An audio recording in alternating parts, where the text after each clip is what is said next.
প্ৰিয় বন্ধু বান্ধৱীসকল, ইনোভেট আছামৰ ফালৰ পৰা অলপতে হৈ যোৱা CTET 2019 চনৰ প্ৰথম প্ৰশ্ন কাকতৰ চাইল্ড ডেভেলপমেণ্ট আৰু পেডাগজিৰ ছল্ভ কুৱেশ্যন পেপাৰ পাৰ্ট 1 আপোনালোকলৈ আগবঢ়াব বিচাৰিছোঁ আৰু সকলোকে আদৰণি জনাইছোঁ। লগতে জনাই থৈছোঁ যে পাৰ্ট 2 আপোনালোকে গ্ৰামাৰ জ্ঞান চেনেলটিত চাব পাৰিব। যিটো কুৱেশ্যন পেপাৰ আমি লৈছোঁ এইটো পি সিৰিজৰ কুৱেশ্যন পেপাৰ হয়, গতিকে আপোনালোকে মিলাই ল'ব।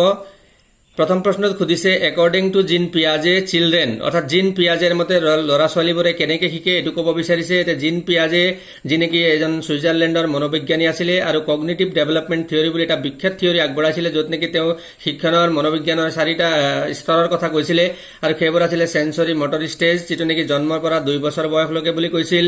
তাৰপিছত প্ৰি অপাৰেশ্যনেল ষ্টেজ 2 বছৰৰ পৰা 7 বছৰ বয়সলৈকে, কংক্ৰিট অপাৰেশ্যনেল ষ্টেজ 7ৰ পৰা 11 আৰু ফৰ্মেল অপাৰেশ্যনেল ষ্টেজ যিটো 12ৰ পৰা বয়সৰ ষ্টেজ বুলি ক'ব বিচাৰিছিলে।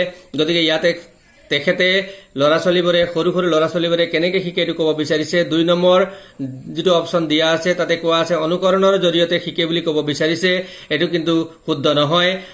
আকৌ আমি ছাত্ৰ ছাত্ৰীসকলৰ ব্যৱহাৰ আমি নিয়ন্ত্ৰণ কৰি, বিশেষভাৱে নিয়ন্ত্ৰণ কৰি তেওঁলোকক শিক্ষা আমি দিব পাৰোঁ বুলি ক'ব বিচাৰিছে, কিন্তু এইটোও ভুল।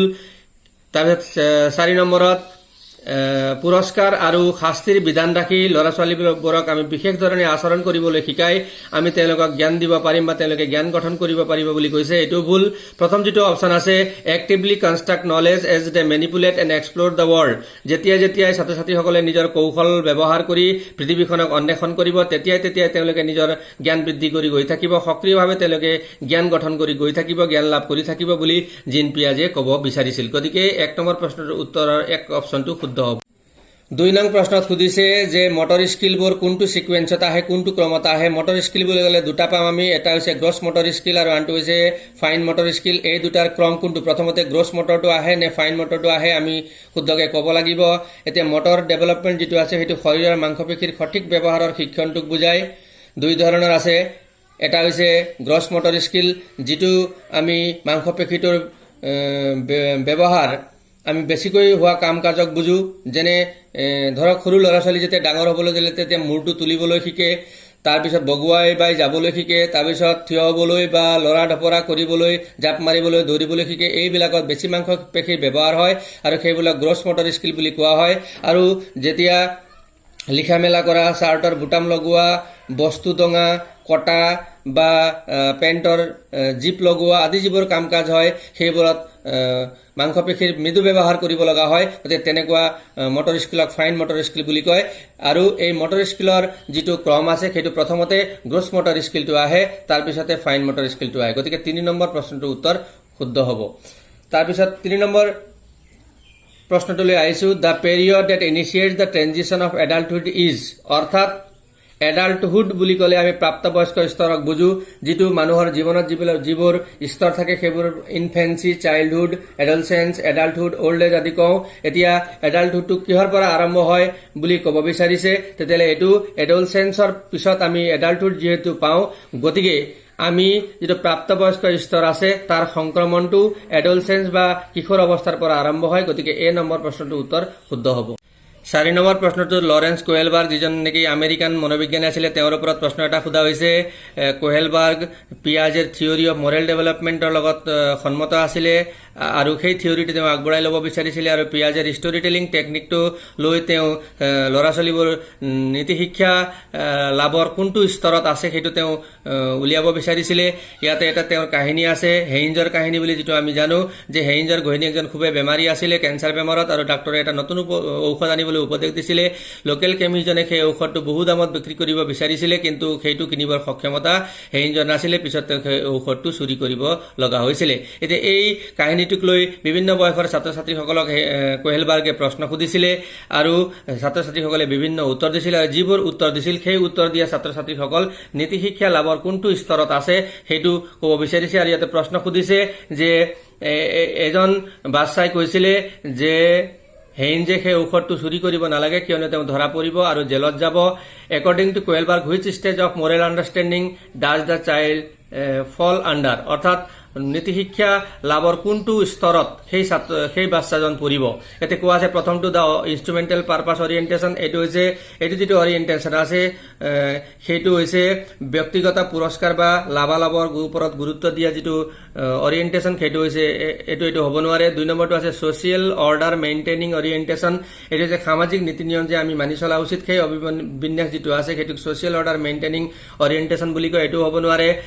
3 নম্বৰটো দ্য পানিছমেণ্ট এণ্ড অবেডিয়েন্স অৰিয়েণ্টেশ্যন, অৰ্থাৎ ভুল কৰিলে যে দণ্ড পোৱাৰ যোগ্য সেই ধাৰণা যেতিয়া ছাত্ৰ ছাত্ৰীসকলে গঠন কৰে তেতিয়া এইটোক দ্য পানিছমেণ্ট এণ্ড অবেডিয়েন্স অৰিয়েণ্টেশ্যন বুলি কয়, এইটো শুদ্ধ উত্তৰ হ'ব ইয়াৰ। 4 নম্বৰটো দিয়া আছে the universal ethical principle orientation, অৰ্থাৎ ইউনিভাৰ্চেল এথিকেল প্ৰিন্সিপল অৰিয়েণ্টেশ্যন হৈছে মানৱ অধিকাৰ বা সমানতা নাইবা ন্যায়ৰ ওপৰত নিজস্ব মতামত আমি গঠন যদি কৰোঁ তেতিয়াহ'লে এইটো অৰিয়েণ্টেশ্যনৰ দ্বাৰা হয়। গতিকে শুদ্ধ উত্তৰটো 3 নম্বৰ অপশ্যনটো হ'ব।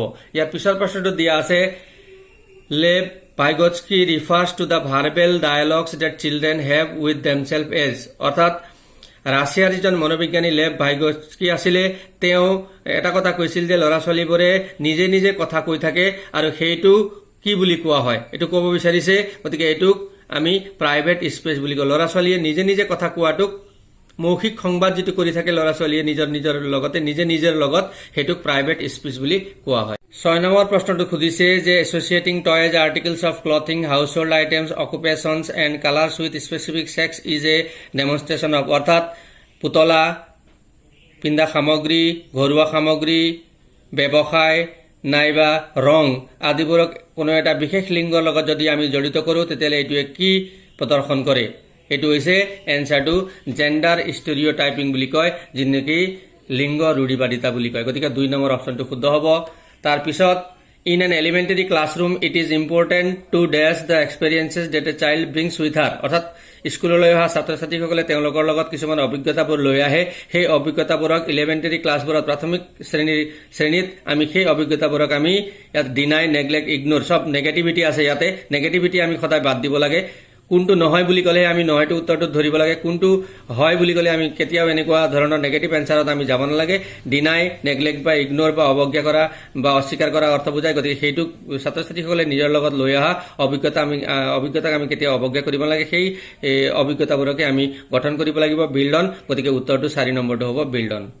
8 নম্বৰ প্ৰশ্নত সুধিছে এ টিচাৰ শুড, অৰ্থাৎ শিক্ষক এজনে ক্লাছত কি কৰা উচিত? মেক্সিমাইজ কম্পেৰিজনছ এমং ষ্টুডেণ্ট, ছাত্ৰ ছাত্ৰীসকলৰ মাজত তুলনাটো অধিক কৰিব লাগিব, এইটো নেগেটিভ এনচাৰ হ'ব, এইটো হ'ব নোৱাৰে। Promote students belonging to certain culture, নিৰ্দিষ্ট সংস্কৃতিৰ ছাত্ৰ ছাত্ৰীসকলক আমি বেছি অগ্ৰাধিকাৰ দিব লাগে বুলি কৈছে, গতিকে এইটো নহ'ব। Ignore cultural differences and diversity among students, ছাত্ৰ ছাত্ৰীসকলৰ সাংস্কৃতিক ভিন্নতা আৰু পাৰ্থক্যক আমি অৱজ্ঞা কৰিব লাগে বুলি কৈছে, এইটো পজিটিভ এনচাৰে আছে। 4 নম্বৰটো চাই লওঁ, communicate that the respects and values all cultures in the classroom, শিক্ষক বা শিক্ষয়িত্ৰীজনে যে সকলো সংস্কৃতিৰ ছাত্ৰ ছাত্ৰীসকলক বা সংস্কৃতিক অগ্ৰাধিকাৰ দিয়ে, সন্মান দিয়ে বা মূল্য দিয়ে বুলি তাই জনাব লাগিব। এই বেছি শুদ্ধ উত্তৰটো 4 নম্বৰ হ'ব। গতিকে এই 8 নম্বৰ প্ৰশ্নটোৰ 4 নম্বৰ অপশ্যনটো শুদ্ধ উত্তৰ হ'ব। Communicate that she respects and values all cultures in the classroom. 9 নং প্ৰশ্নত সুধিছে which of the following construct does right to education act 2009 advocate, অৰ্থাৎ তলত দিয়া কোন ধৰণৰ শিক্ষাক 2009 চনৰ শিক্ষা অধিকাৰ আইনে ওকালতি কৰিছে? ইয়াতে ইণ্টিগ্ৰেটেড এডুকেশ্যন বুলি ক'লে সকলো ধৰণৰ ছাত্ৰ ছাত্ৰীসকলক একেলগে শিক্ষা দিয়া বুজায়, কিন্তু তেওঁলোকক বেলেগ বেলেগ ধৰণে আমি শিক্ষা প্ৰদান নকৰোঁ, একেধৰণে শিক্ষা প্ৰদান কৰাটো হৈছে ইণ্টিগ্ৰেটেড এডুকেশ্যন, যিটো নেকি 1986 চনৰ শিক্ষাৰ অধিকাৰ আইনৰ অন্তৰ্ভুক্ত আছিলে। ইনক্লুচিভ এডুকেশ্যন বুলি ক'লে সক্ষম অসক্ষম সকলো ধৰণৰ ছাত্ৰ ছাত্ৰীসকলক একেলগে ৰাখি কিন্তু তেওঁলোকৰ প্ৰয়োজনীয়তা বিশেষে বেলেগ বেলেগ ধৰণে শিক্ষা প্ৰদান কৰাটোকে ইনক্লুচিভ এডুকেশ্যন বুলি কয়। গতিকে শুদ্ধ উত্তৰটো ইনক্লুচিভ এডুকেশ্যন হ'ব, যিটো নেকি 2009 চনৰ শিক্ষা অধিকাৰ আইনৰ অন্তৰ্গত হয়। ছেগ্ৰিগেশ্যন বুলি ক'লে পৃথকীকৰণ, সক্ষম অসক্ষম ছাত্ৰ ছাত্ৰীসকলক পৃথক কৰাটো, গতিকে এইটো নহ'ব। মেইন ষ্ট্ৰীমিং বুলি ক'লে ইণ্টিগ্ৰেটেডৰ নিচিনাই বুজায়, গতিকে এইটো শুদ্ধ উত্তৰ হ'ব নোৱাৰে। গতিকে শুদ্ধ উত্তৰটো ইনক্লুচিভ এডুকেশ্যন হ'ব। তাৰপিছত 10 নম্বৰটোত কোৱা আছে this is the philosophy that all children have a right to get equal education in a regular school system, অৰ্থাৎ নিয়মিত শিক্ষা ব্যৱস্থাত সকলো ছাত্ৰ ছাত্ৰীসকলে সমান শিক্ষা লাভ কৰিব বুলি কোৱা ফিলচফিটো কোনটোৰ অন্তৰ্গত বা কোনটো ফিলচফি বুলি ক'ব বিচাৰিছে?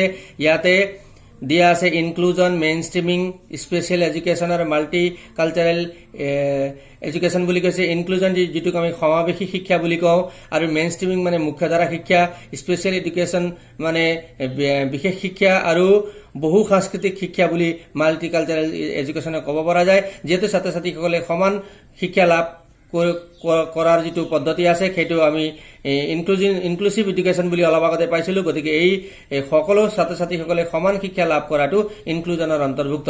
গতিকে এয়া আছিল আমাৰ আজিৰ এপিছড। মাত্ৰ 10টা কুৱেশ্যনে আমি ইয়াত আলোচনা কৰিছোঁ। বাকী পাৰ্টবোৰৰ কাৰণে আপুনি গ্ৰামাৰ জ্ঞান চেনেলটো নিশ্চয় ছাবস্ক্ৰাইব কৰি ৰাখিব। আজিলৈ আহিছোঁ, ধন্যবাদ।